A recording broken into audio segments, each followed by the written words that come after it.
Ya, saudara, seperti kita ketahui pada hari ini Presiden Joko Widodo melantik kepala dan wakil kepala otorita Ibu Kota Negara Nusantara yang akan segera bekerja untuk perpindahan secara resmi pertama pada 2024 rencananya.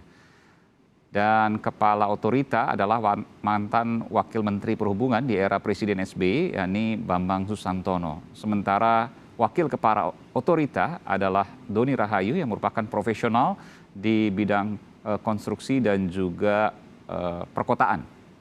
Dan saudara, saat ini pemerintah Kabupaten Penajam Pasar Utara, Kalimantan Timur tengah mengeraskan jalan dan memasang paving block di sekitar lokasi titik nol Ibu Kota Negara. Saat ini sesuai konsep kotanya, pemerintah Penajam Pasar Utara menjaga lingkungan tetap asri dengan tidak membangun apapun dahulu sebelum penataan dipimpin oleh kepala otorita dan juga wakil kepala otorita yang baru saja ditunjuk oleh Presiden Joko Widodo. Yang dibangun saat ini adalah jalur untuk suplai logistik pembangunan Nusantara. Dan menurut rencana, Presiden Joko Widodo akan berkemah di lokasi titik nol ini yang dijadwalkan pada 13 hingga 15 Maret 2022 mendatang.